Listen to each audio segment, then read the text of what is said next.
Hey guys, it's Katie, and I'm here today to talk about how sometimes it's okay to not read. In case you guys didn't know, earlier this year I was just really struggling with my reading. I don't want to call it a slump, but it kind of was, but then it also morphed into just being bored with things that I was reading. And honestly, I should have just taken that time and did doing something else. And because that's okay to do sometimes. But I'm going to talk about, the reason that I didn't is because this year in particular is very mixed up because I'm not going to be able to read for like 3 months. And because I'm not going to be able to read for 3 months, I wanted to read as much as I possibly could before I wasn't going to be able to. And so I just kept forcing myself to pick something up. Whatever sounded interesting, whatever I was into at the time, just pick something up and give it a try. The problem with that is I don't DNF. I cannot DNF because I have all of these crazy conceptions in my head about how a book is going to get better. Continue giving it a chance. Allow it to, explain itself and get into it a little bit more, and maybe you'll like it more. And sometimes I really don't think that that is how it's going to work. There were several books I read earlier this year that I just was not feeling. And I was like, maybe I should put this down and pick it up later this year, knowing full well that I probably wouldn't. And sometimes I think it's just good to give yourself a break. When you feel bored with reading, or you just aren't liking things that you're reading, don't feel like you have to keep reading. I mean, I know we as booktubers feel like we have all of this pressure on us because we need to put out content for people to watch and consume and whatnot. And so we just feel this constant pressure to just go, regardless of how we're feeling, because, we have an audience to appease. And I think that in the process, it's not good overall. We need to pay attention to ourselves and prioritize ourselves over our viewers in some ways, because, our health is important. Something that's not reading for a month or whatever is what you need, I say take it. I know full well that if I didn't have this crazy chaotic year and was feeling the way that I did, I would just stop reading and do something else. I would watch a show or watch a movie or, I don't know, do something musical. I don't know. But I would do another activity that I was feeling like doing at the time. But as I said, because of the crazy year that I'm having, I decided to push on. And I think it really screwed with me a little bit. And until April, I wasn't enjoying a lot of what I was reading. Like January was great. In February, I fell into my reading slumpy thing, we're gonna call it that, even though it's not, that I always fall into every year. But normally I'm able to bounce back in March, but this year I just couldn't do it. I just wasn't enjoying what I was reading. I didn't care about anything. It just was not a productive year and a productive month and a half, 2 months, whatever, in a lot of ways, because I was forcing myself to do things and not listening to myself.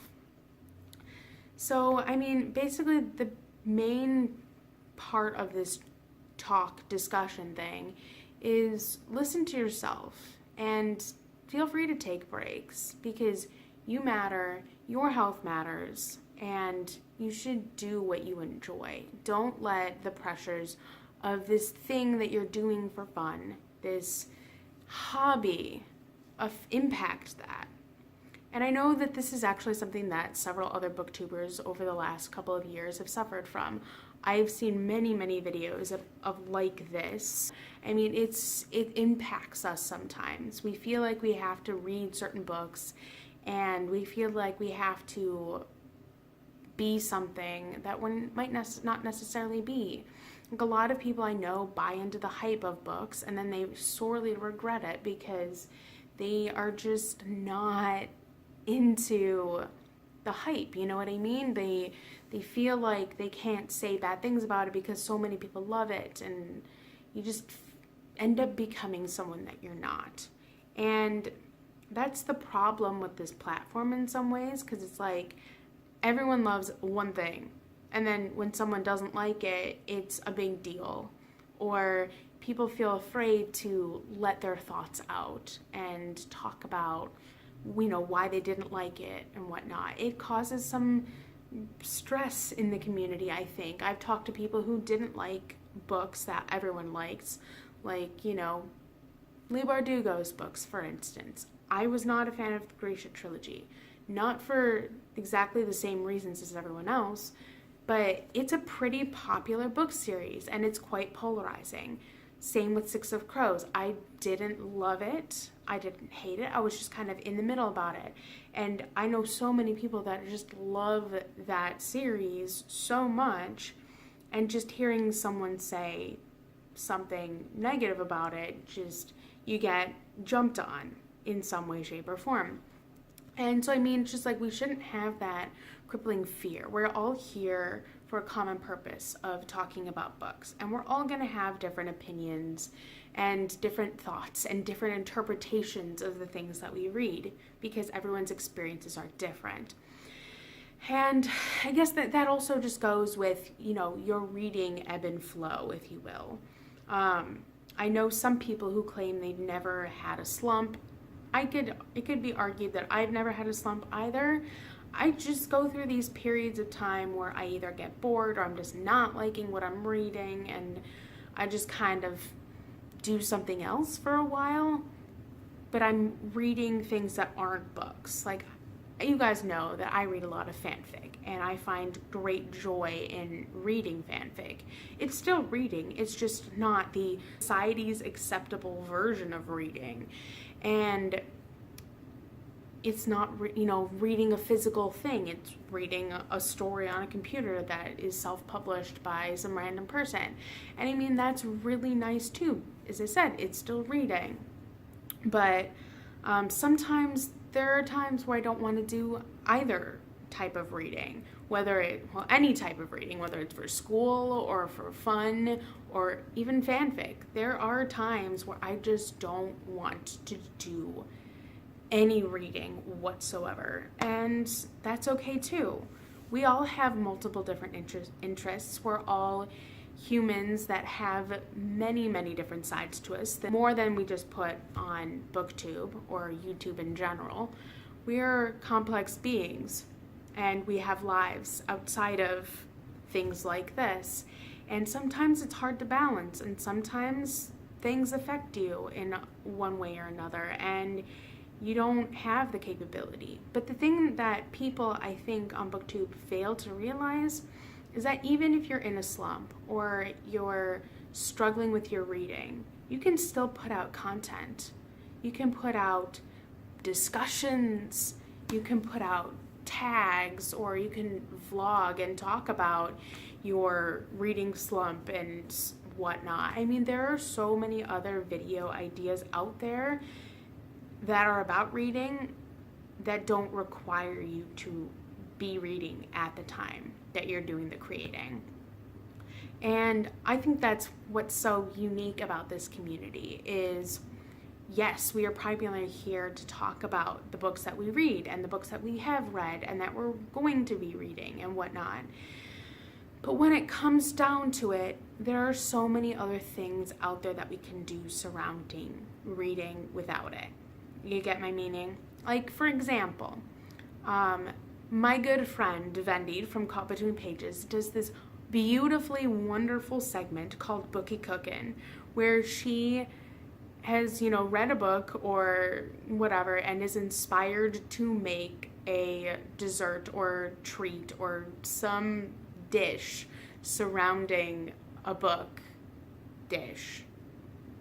Did I make sense? Okay, so for instance, let's say she read The Lord of the Rings and she stumbled across lembas, finds a lembas bread, recipe online and she makes it and shares it with us. Like, it's just such a cool idea, and I love it so much. It's just so captivating to watch, and her treats always look so good, regardless of whether I would like 100% eat it, because there are some times that she'll include like bananas, and Katie is very banana adverse. There's a long sort of ish tale that I don't want to go into about that as to why. But like, they just always look so lovely, and they're just such fun videos. They're not like, it's one of the most unique things I've seen on this platform within our community. And so I mean, like, doing something like that is just, it's book related, but it's not necessarily required that you be reading something at the time you create it. So I mean, there are just so many ways we can incorporate books that we've read before and do other cool things surrounding it, you know what I mean? So if you need to, feel free to take a break from reading. Feel free to take a break from book things and do something else with your life, because overall, it's good for you. And the community isn't going anywhere. We're going to be here when you get back. And you get my point, you know? Anyway, I hope this all made sense, that, you know, even when you don't feel like reading and you're having a bit of a struggle bus time when it comes to reading life and just not enjoying what you're reading, or just not really feeling like you're in the mood, it's okay to take a break. We're not going anywhere. Anyway, that's about all I've got for you guys today. If you guys have any thoughts or feelings you want to share on this topic, feel free to leave them down below. Or if you want to talk further, come find me on my Twitter, which is @ASeaofTomes, which is the same as my handle here. And I also have a Goodreads link down below for you guys to enjoy, so you can come see what I'm reading if you want, and follow along my progress and see my general superficial thoughts on it before I come and chat at you guys about it over here. But other than that, I'll catch you later in another video for you guys soon. Bye!